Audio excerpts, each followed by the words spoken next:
राधे राधे, जय श्री कृष्णा। सुंदर दर्शन करिए कान्हा जी के। और सभी को आज षष्ठम दिवस माता कात्यायनी की सभी को बहुत सारी शुभकामनाएं। माता रानी सभी को भक्ति दें। ब्रजमंडल की अधिष्ठात्री देवी कौन है? गोपियों ने किसकी आराधना की थी? तो माता कात्यायनी की आराधना की थी, भगवान श्री कृष्ण को पति रूप में प्राप्त करने के लिए। और क्या कहा था, वंदना की थी उनकी, कात्यायनी महामाये महायोगिन्यधीश्वरी नंद गोप सुतम देवी पति में कुरुते नमः। हे कात्यायनी, हे महामाये, हे महायोगिनी, हे अधीश्वरी, आप नंद नंदन श्री कृष्ण को हमारा पति बना दीजिए। देवी, हम आपके चरणों में नमस्कार करती हैं। ऐसी वंदना करती हैं ब्रज की गोपियाँ। गोपी का क्या अर्थ है? क्या होती है गोपी? एक भाव है गोपनीय, जो आपके भीतर गोपनीय है। क्या है? कौन सा तत्व है जो कोई नहीं जानता है? वो गोपनीय तत्व है प्रभु, भगवान, परमात्मा, वो जो स्वयं ही कृष्ण रूप हैं।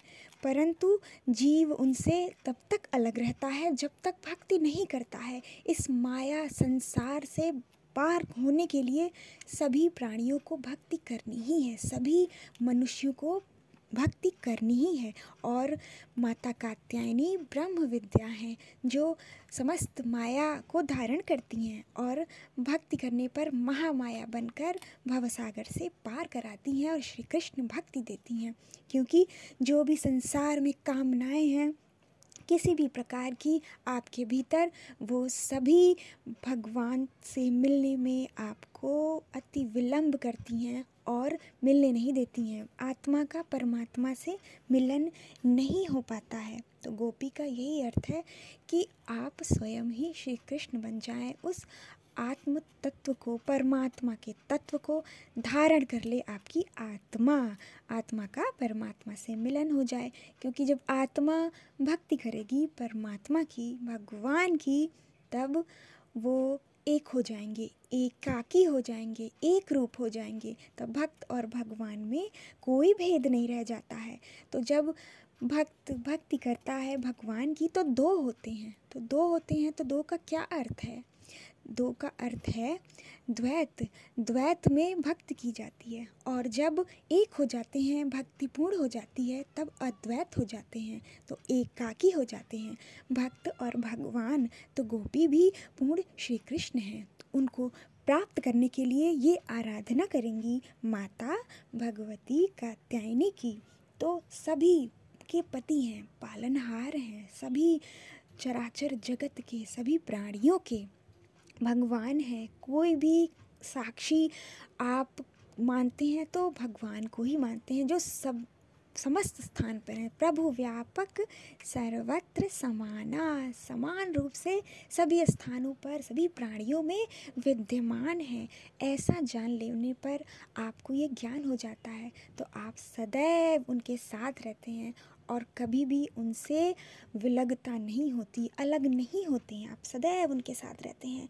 और कहते हैं कि गोपी का यही अर्थ है कि गोपी पीबत इति गोपी, जो प्रत्येक इंद्र से भक्ति रस का पान करे, श्री कृष्ण की भक्ति करे, वही गोपी है। कि देख रहा है, दर्शन कर रहा है तो प्रभु की, अपने स्वामी की, भगवान की, अपने श्री कृष्ण की, प्रियतम की, और भोजन कर रहा है तो उनके अधरों का चरणामृत और प्रसाद पा रहा है। जो वो पान कर रहे हैं, वो पी रहा है, उनके चरणों का जो प्रसाद है वो हम पान कर रहे हैं।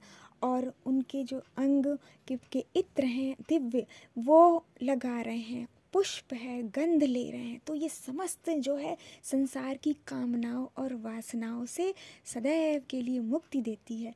इसके लिए भक्ति करनी होगी, जो कि ब्रह्म विद्या स्वरूपा माँ भगवती कात्यायनी देती हैं, जो कि सभी गोपियों ने की। इसलिए आज के दिन सभी को ये माता की उपासना करनी चाहिए, उनकी वंदना करनी चाहिए। और जब गोपियों ने माता की आराधना की, नित्य उषा वेला में उठकर जाती थी यमुना किनारे, स्नान करती थी, माता की पूजा करती थी, माता कात्यायनी की, भगवान को पति रूप में प्राप्त करने के लिए, फिर कृष्ण की भी की, क्योंकि उसके बाद आप कृष्ण की भी करते हैं। भक्ति तो कृष्ण की ही हो रही है और माता शक्ति देती हैं भक्ति करने की। आप जो साधना करते हैं उसकी भक्ति, और तब साधना में लग गई। जब ऐसा हुआ कि अब कृष्ण रूप में वो जानती थी कि ये भगवान है, परमात्मा है, और इनसे मिलन के लिए वो व्याकुल थी। तो जब आप भक्ति करेंगे, भगवान को दर्शन की आकांक्षा होगी, अभिलाषा होगी उनके प्रसाद की, तब आपके भीतर वो भाव उत्पन्न होगा कि आज नहीं मिला, आज मिल जाता, दर्शन मिल जाते। तो वो दोनों भाव गोपी भाव है कि आप सुखी हैं तो आनंद में हैं तो भी कृष्ण के साथ, और आपको दुख हो रहा है तो भी कृष्ण के लिए। इसलिए ये संसार की नहीं है, केवल नंद नंदन श्री कृष्ण की है, प्रभु की है, भगवान की है, उनसे मिलन की है, उनके साथ एकाकी होने की है कि अब ये जो जीव है वो परम शुद्ध हो जाए। गोपियाँ परम शुद्ध जीव हैं, और जो हम सब जीव हैं ये आएंगे इस संसार में बार बार जब तक भक्ति नहीं करेंगे। तो इसलिए सभी भगवान श्री कृष्ण को अपना पति, प्रियतम भाव से आप उनका ध्यान करिए, साधना करिए। और सदैव गोपियाँ अपने गृहस्थ का भी कार्य करते करते प्रभु के का ही ध्यान करती थी, उनका ही ध्यान करके अपने समस्त कर्मों को करती थी। और यहाँ सुंदर दर्शन करिए बाकी गरुआ बिहारी जी के प्यारे से, और हमारे कान्हा जी, हमारे कृष्ण ब्रजमंडल में अपनी नटखट लीलाओं से सभी का मन होने वाले, जो आज भी होती हैं। और प्रभु इस संसार से बहुत ऊपर हैं, इसलिए सामने वाला ये कभी समझ नहीं सकता जब तक भक्ति ना करे, साधारण ही लगेगा। इसलिए भक्ति करनी है, और ये भक्ति माता देंगी, उनकी आराधना करनी है, तभी आप चाहेंगे कि उनके पास केवल श्री कृष्ण हो और कुछ भी नहीं हो। गोपायत श्री कृष्ण इति गोपी, जिनके हृदय में श्री कृष्ण को छोड़कर कुछ नहीं, वही गोपियाँ हैं। वही जो गोपी है, सभी मनुष्य को बनना है, तभी कल्याण होगा। जो उनसे प्रेम करेंगे, भक्ति करेंगे, प्रेम ही भक्ति है। जब आप उनसे प्रेम करेंगे तो आप स्वाभाविक रूप से उनका स्मरण करेंगे, उनके रूप को स्वतः ही बनाना चाहेंगे कि कैसे हैं। आपके भीतर वो जो परमात्मा है वो स्वतः ही जागृत होते जाएंगे, और जो अशुद्धता है वो प्रभु की कृपा से ही दूर होगा। प्यारी प्रिया जी के सुंदर दर्शन करिए, हमारी महारानी ठाकुरानी के, और कितनी सुंदर हैं, सेठानी बिल्कुल।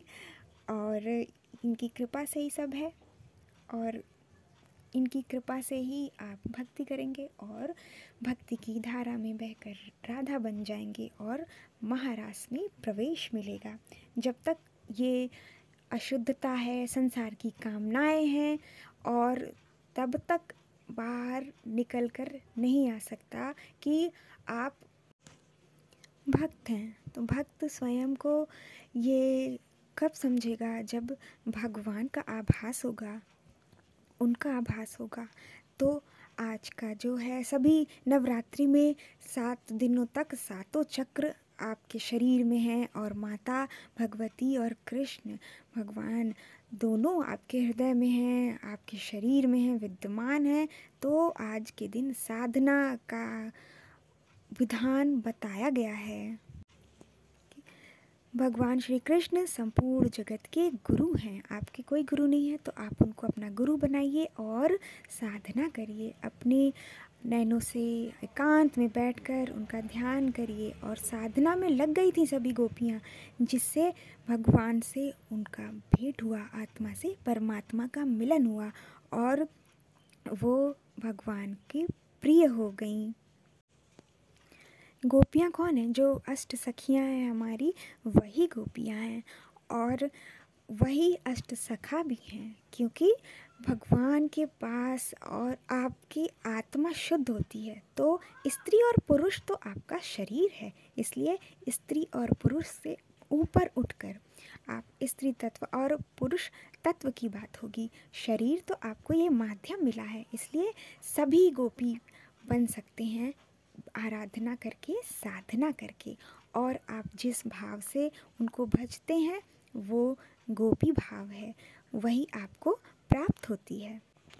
बिना शुद्ध हुए वृंदावन में प्रवेश नहीं मिलता है। अब वृंदावन आप बाहर जो देख रहे हैं वो आपको इस संसार में दिखेगा, परंतु माया का पर्दा हटने के बाद जो वृंदावन है वो तो परम शुद्ध तत्व ही देख सकता है, आत्मा देख सकती है, जो स्वयं कृष्ण हो गई हो, जो आपके भीतर परमात्मा विराजित हैं।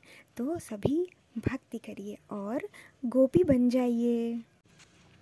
आप उनको जिस भी भाव से पूजते हैं, भजते हैं, लाला हैं, सखा हैं, प्रियतम हैं, पति हैं, वो सभी भाव आपकी गोपियाँ हैं। गोपियाँ तो गोपियाँ वही होंगी जो कृष्ण भक्ति करेंगी।